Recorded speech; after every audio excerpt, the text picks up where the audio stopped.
नमस्कार, मैं हूं शेखर त्रिवेदी। नेपाल में आए भूकंप ने हिंदुस्तान को भी हिलाकर रख दिया। हर तरफ बर्बादी और तबाही का मंजर छोड़ गया। बड़ी बड़ी मजबूत इमारतें इस भूकंप के आगे टिक नहीं पाई। कितनी जिंदगियां खत्म हो गईं।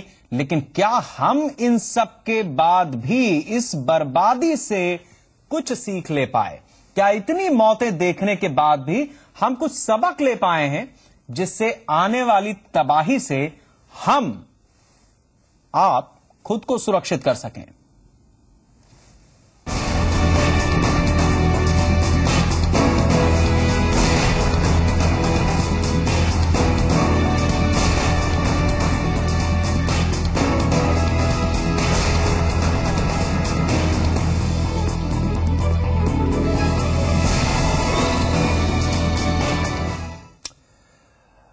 कई लोगों को ऐसी दिक्कत होती है, ऐसी आदत होती है कि अगर वो रात में कहीं बाहर हैं और अपने घर पर न सोएं तो उन्हें नींद भी नहीं आती है। लेकिन क्या आप अपने घरों में सुरक्षित हैं? क्या आपके घर, ऊंची ऊंची इमारतें इतनी मजबूत हैं कि वो भूकंप के झटके को झेल जाएं? ये जानना और समझना बहुत जरूरी है, क्योंकि ये सवाल जिंदगी का है। और हमारी ये मुहिम भी इसीलिए है क्योंकि हमें आपका ख्याल है।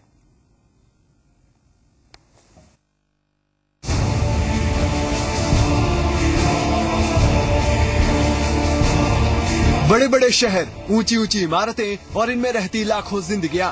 जिंदगी भर की जमा पूंजी लगाकर इन शहरों में लोग अपने सपनों का घर लेते हैं ताकि पूरी जिंदगी वो एक छत के नीचे गुजार सकें। वो अपने घर में खुद को महसूस करते हैं।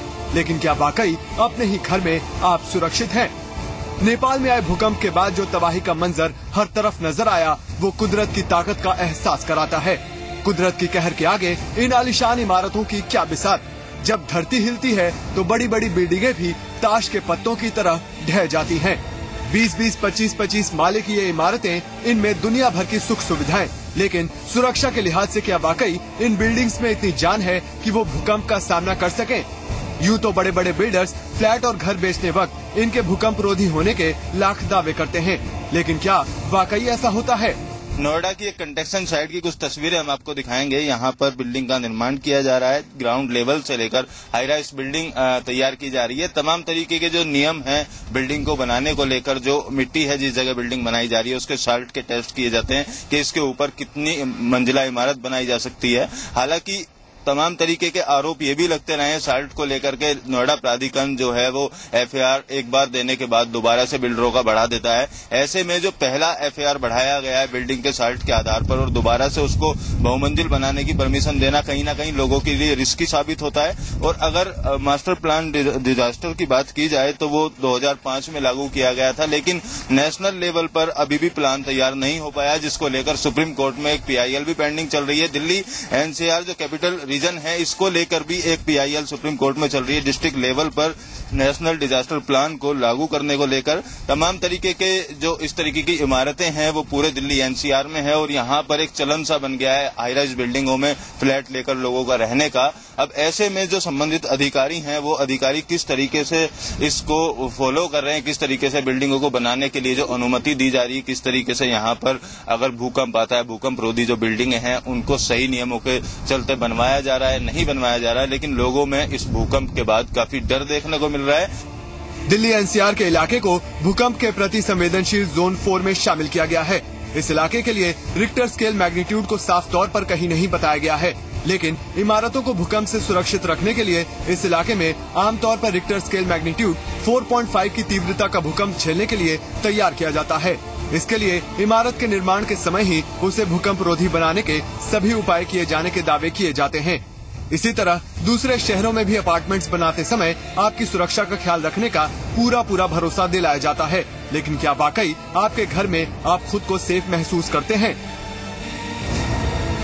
इनफैक्ट हमारी बिल्डिंग में बगैर काम कंप्लीट किए हुए बिल्डर चले गए, जैसे फायर का भी काम कंप्लीट नहीं किया गया है और भी बेसिक छोटी छोटी चीजों को ध्यान नहीं दिया गया है, फेंसिंग पूरी नहीं करी गई, आधा अधूरा काम छोड़ के बगैर हैंडओवर के बिल्डिंग वो चले गए, जिसकी वजह से हम लोगों को कई दिक्कतें हैं। अब वो हम लोग मिलजुल के उन चीजों को कोशिश कर रहे हैं निवारण। आपको लगा कल कि जब बिल्डिंग आपको लगा कुछ शेक हो रही है? नहीं, बिल्डिंग तो शेक हुई, और ये लगता है कि अगर इससे ज्यादा स्केल पे आएगा तो पता नहीं क्या होगा, बट अभी तक तो कल के हादसे से तो ऐसा कुछ भी नहीं है। नहीं, बेसिकली देखिए एक बात तो बहुत क्लियर है, जैसे कि पहले ज्ञान नहीं होता था लोगों को, अभी प्रशासन भी बहुत सख्त हो चुका है, तो इसलिए ये तो नहीं मैं कह सकता हूं कि बिल्कुल भी कोई भी मापदंड नहीं इस्तेमाल किए गए हैं, मगर फिर भी कुछ बेसिक चीजें हैं, अगर वो फाइनल उसको स्टेज पे ले देते और एनओसी वगैरह हम लोग को हैंड ओवर करा देते तो उससे बहुत आराम मिलता, एक टेंशन फ्री हो जाता है आदमी। तो जो चीजें पेंडिंग है वो करवा दें, अदरवाइज कल के भूकंप से तो पूरा शहर ही हिला हुआ था, सब लोग छोड़ के नीचे उतरे थे, भागे थे। और जहां तक आपने पूछा कि वो बिल्डिंग हिली थी, तो बिल्डिंग वाकई हिली थी, और बल्कि जिनके इतने हाई राइज बिल्डिंग नहीं है, जो लोअर फ्लोर हैं वो तक तो हिले थे, लोग कुर्सियों में बैठे तो उससे फर्क पड़ा था। नेपाल में आए भूकंप ने हिंदुस्तान को भी हिला कर रख दिया, और जो तबाही और बर्बादी मची उसके बाद से यही सवाल उठ रहे हैं कि कितने सेफ हैं आप और हम। और इसलिए जी संगम ने आपकी सुरक्षा के लिए ये मुहिम चलाई है, जिसके जरिए हम हर शहर का रियलिटी चेक आप तक पहुंचा रहे हैं कि किस तरह इन शहरों में मकान या इमारतें बनाते वक्त नियमों और कानून का पालन किया जा रहा है या नहीं, आपकी सुरक्षा का पूरा ध्यान रखा जा रहा है या नहीं।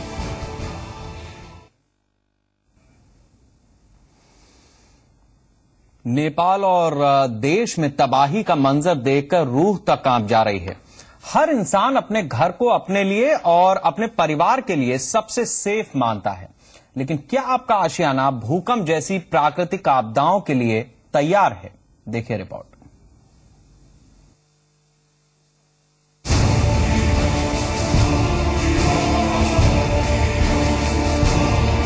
इन तस्वीरों को देखकर हर कोई बस यही दुआ करता है कि जिंदगी में दोबारा ये मंजर देखने को न मिले। ये तबाही न केवल जिंदगी खत्म कर देती है, बल्कि उन सपनों को भी जमींदोज कर जाती है, जिसको जिंदगी की पूंजी लगाकर हर एक इंसान सच करने की कोशिश करता है। एक आशियाना जब टूटता है तो परिवार के सर से छत उखड़ जाती है, जिसका गम, जिसका दर्द केवल वो ही नहीं समझ सकता जो इस तबाही का गवाह है, बल्कि हर वो शख्स इस दर्द को जानता है और समझता है जो अपने आशियाने का सपना देखता है।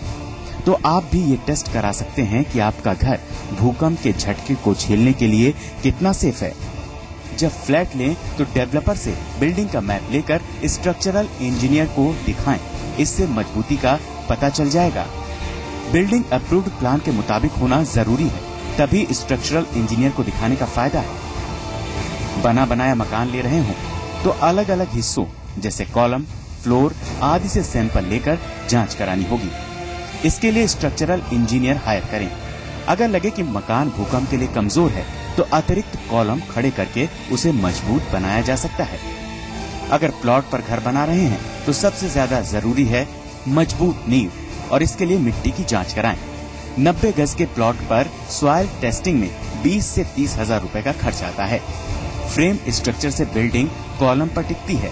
कॉलम जमीन के नीचे करीब 2 मीटर के होते हैं और मजबूती के लिए बीम भी डाले जाते हैं। वैसे तो प्राकृतिक आपदाएं बताकर नहीं आती और न ही इनसे बचा जा सकता है, लेकिन हाँ, इनके नुकसान को कम से कम करने के लिए हम सावधानी अपनाकर खुद को सुरक्षित कर सकते हैं। ब्यूरो रिपोर्ट, जी मीडिया।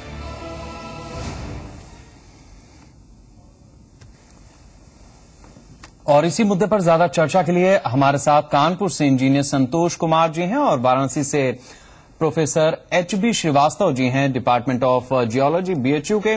आप दोनों लोगों का बहुत स्वागत है। प्रोफेसर साहब, सबसे पहले मैं आपसे जानना चाहूंगा कि जिस तरीके से भूकंप आया है, हम जिन घरों में भी हैं, चाहे वो हमारे बनवाए हुए हों या किसी बिल्डर के जरिए लिए हुए हों या अथॉरिटी के जरिए लिए हुए हों, क्या हम उनमें सेफ हैं?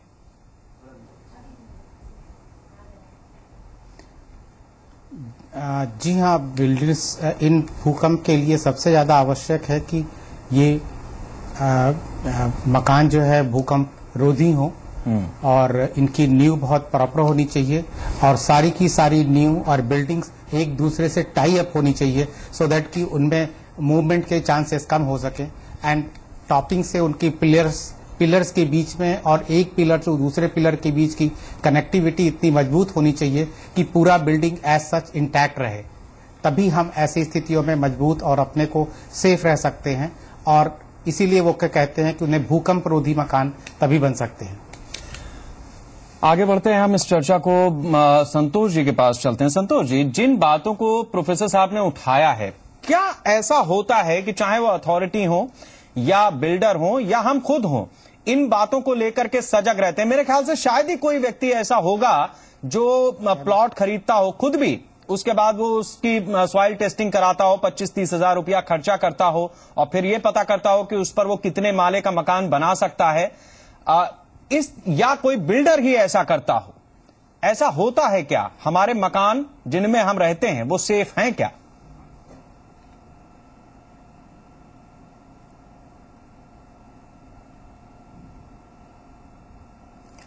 देखिए, ऐसा है, आप बिल्डिंग की फील्ड को आप 3 पार्ट्स में डिवाइड कर सकते हैं, 3 पीरियड्स में डिवाइड कर सकते हैं। एक प्री-60 पीरियड था, जबकि अर्थक्वेक के बारे में किसी तरह की कोई भी अवेयरनेस इस देश में नहीं थी। ठीक। और प्री-60 जितने भी कंस्ट्रक्शंस हुए हैं वो एसेंशियली नॉन इंजीनियर्ड स्ट्रक्चर्स हैं और उनकी सेफ्टी तभी पॉसिबल है जब उनमें रेट्रोफिटिंग का वर्क किया जाए। कहने का मतलब उनको स्ट्रेंथन किया जाए और उनको भूकंप रोधी बनाया जा सकता है। लेकिन जो स्ट्रक्चर्स भुज अर्थक्वेक के बाद बने तो गवर्नमेंट भी सख्त हुई, कुछ पब्लिक में अवेयरनेस भी जनरेट हुई और वहां की तबाही को देख के हमारे देश में बदलाव आया जी। और बहुत सारी डेवलपमेंट अथॉरिटीज जो हैं वो इस चीज को लेकर सजग हो गई। आज की डेट में शायद ये संभव नहीं है कि कोई भी बिल्डर मल्टी स्टोरी बिल्डिंग को बिना कोड्स के फॉलो किए हुए, बिना कोड्स के प्रोविजंस को फॉलो किए हुए उसको बना सके।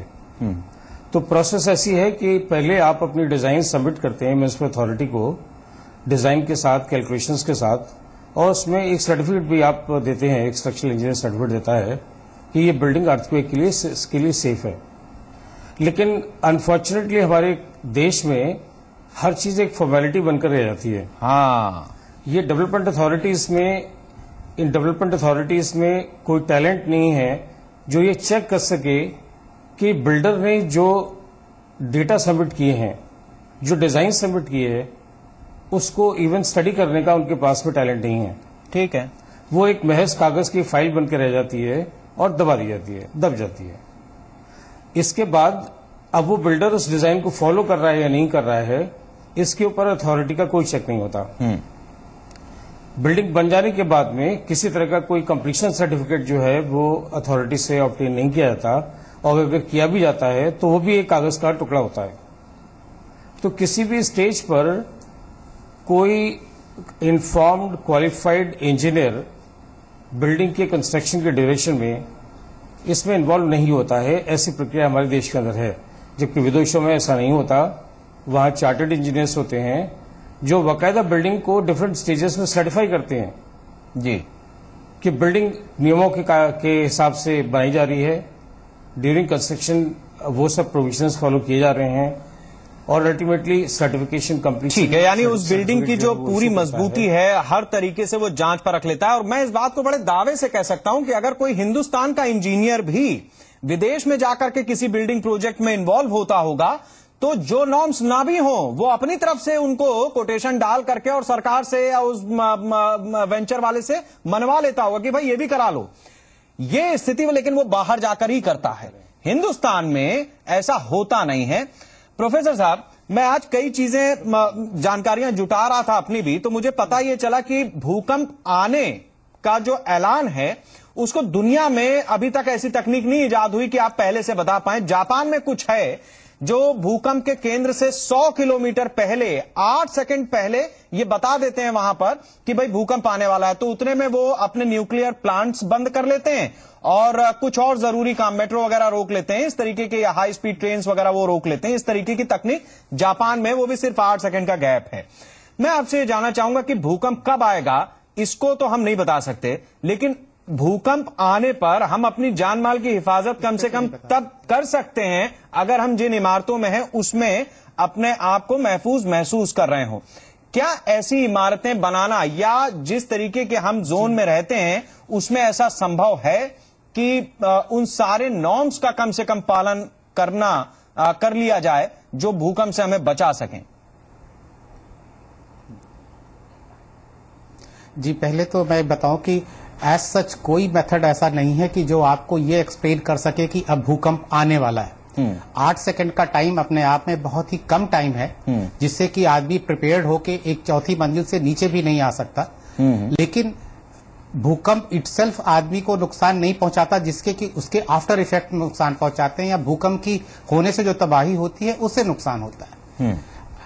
सबसे ज्यादा भूकंप का जो प्रोन एरिया है वो है जोन 5, जो कि आपके नॉर्थ ईस्टर्न रीजन में, हिमालयन रीजन में और जम्मू कश्मीर में, हिमाचल प्रदेश पे है। ये जोन 5 सबसे डेंजरस है। और उसके पीछे रीजन्स जो बताई जाती हैं वो ये है कि इंडियन प्लेट सबडक्ट करके एशियन प्लेट के नीचे जा रही है, and that's collision because India जो है 5 सेंटीमीटर पर ईयर के हिसाब से चाइना को पुश कर रहा है।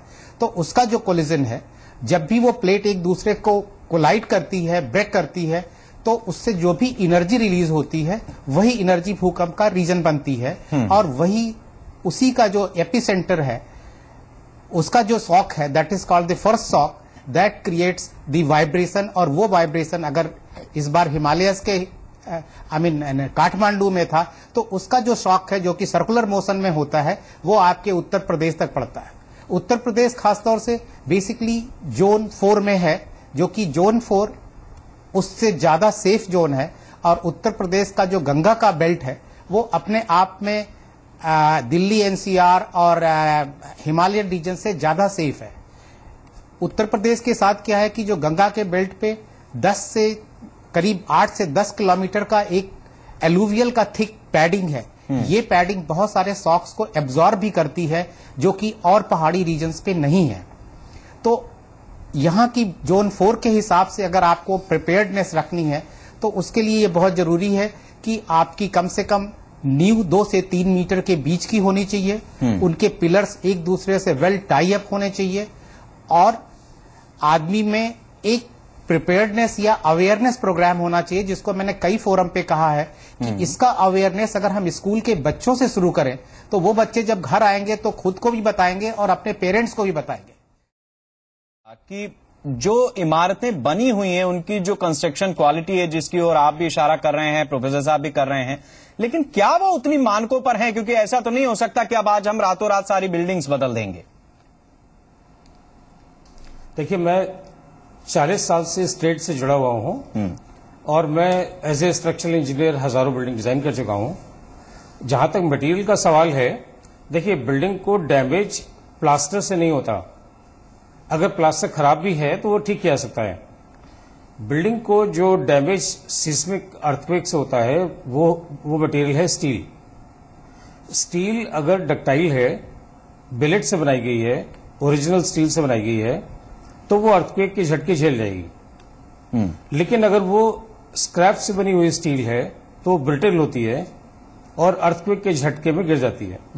आपके कॉलम्स की सरिया जो है वो शेयर हो जाती है, कट जाती है।